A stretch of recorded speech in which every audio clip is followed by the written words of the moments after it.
house is busy at this point, and people are running around and about. And so I hope you don't mind that part two will be from the car.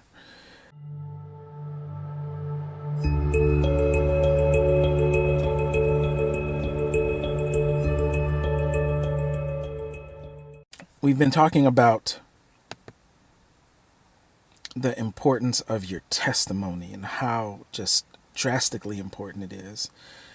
My wife said something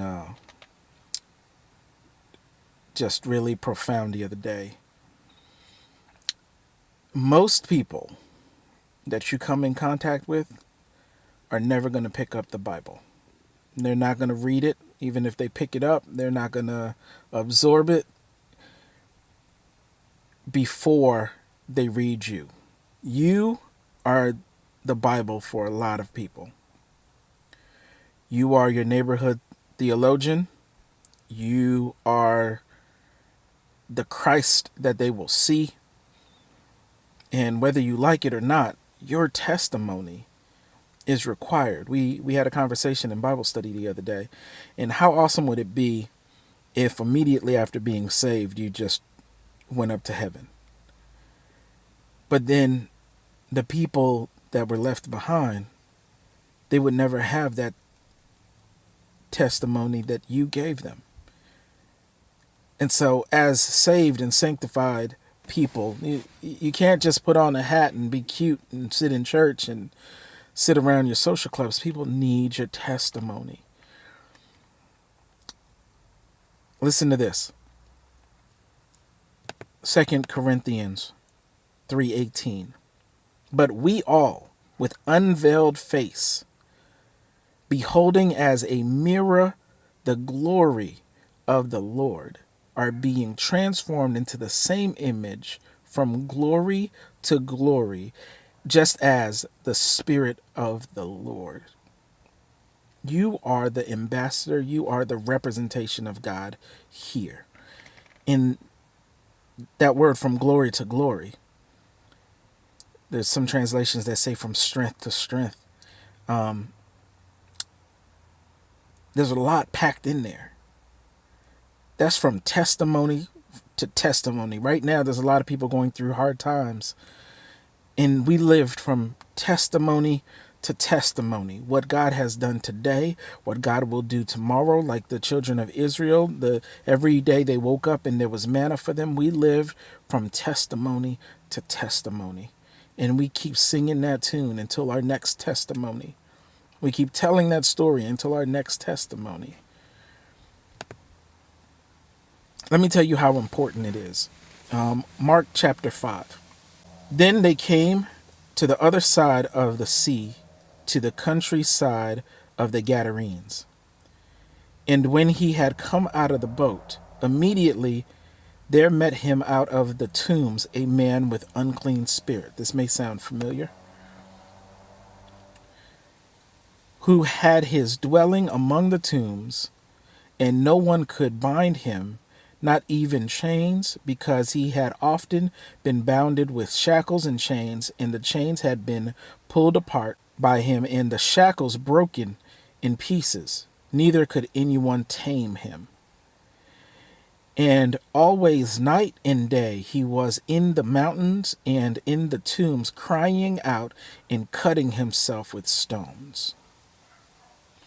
When he saw Jesus from afar, he ran and worshipped him.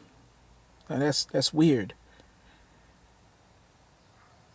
And he cried out with a loud voice and said, "What have I to do with you, Jesus, Son of the Most High God?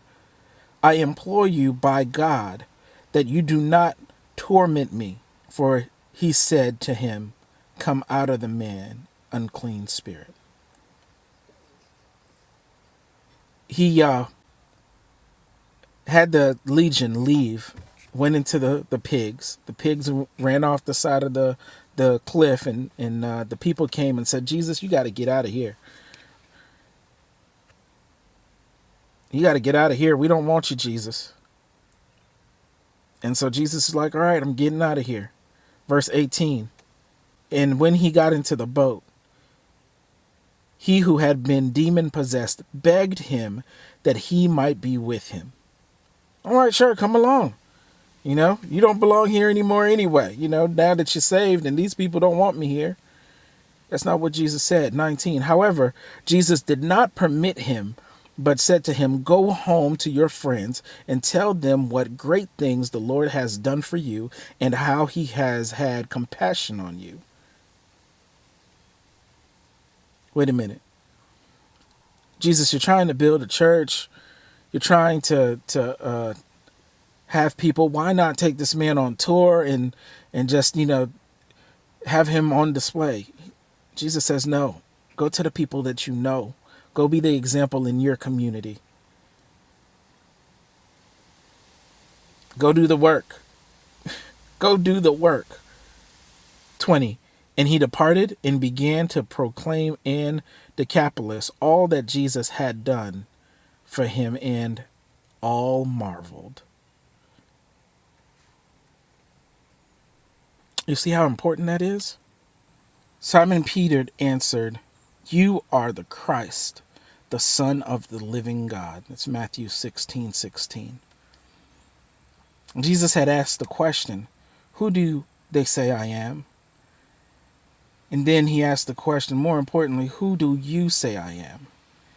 And Peter answered, you are the Christ, Son of the living God. Now, where would Peter get such a thing? It's interesting. That's the exact same thing that the demon-possessed man said. The testimony. Peter heard the testimony, and the Holy Spirit watered it. Jesus answered to him, blessed are you, Simon Bar-Jonas, for flesh and blood did not reveal this to you, but my Father who is in heaven. Yeah, I know you heard the demon say it, but my Father is the one that gave it root in you. And I also say to you, you are Peter, and on this rock I will build my church, and the gates of Hades shall not prevail against it. On this rock, on this testimony that I am the Son of God, on this realization, on this experience that it all is about me, I'm going to build my church. And if you keep telling this testimony, the church will get built. The people will come. All you got to do is throw the seed. Throw the seed. I'm done. I don't know why God had me do this, but if we were in church, I couldn't just call you back and say, hey, by the way. But this is a little different. So I thank you for your patience. I thank you for your testimonies. There's a story that goes like this. There's a father who was letting his young daughter drive. She had recently just started driving. And they're on their way home. And it starts to rain. And she looks over at him and she says, do you want me to pull over? He said, no, keep driving. And so she drives a little bit further and the storm gets a little bit worse. And she looks over at him. She said, do you want me to pull over now? He said, no, go ahead, just keep driving. And then it starts pouring. This car is pulling over. 16-wheelers pulling over on the side of the highway. And she's getting nervous and anxious. And she said, are you sure you don't want me to pull over?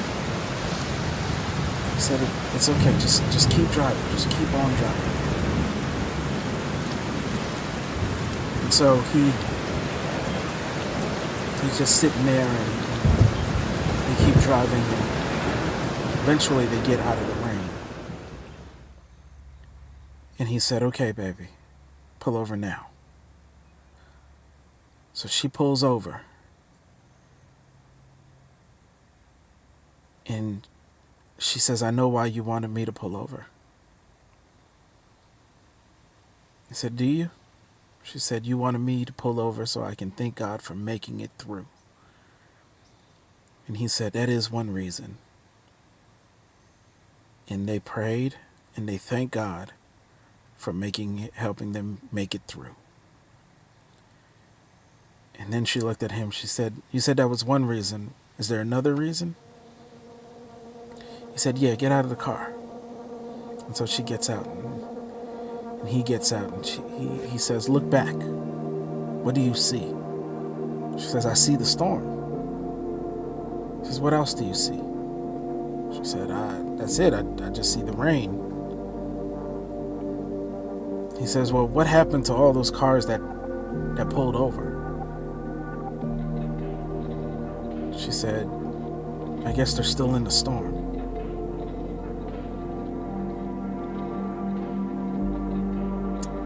He said, and that's the second reason. I want you to know that if you are in a storm, just keep going. Keep moving forward. Keep pursuing God. And there's a testimony on the other side of that storm. Because if you stop and you stay in that storm, if you stop and you just try to wait it out, oftentimes you're just in the storm a lot longer. Pursue God. Tell the testimony. When you get on the opposite side of your storm, give him a praise and a shout. Let everyone know, I made it. Thank you for joining me. You be blessed.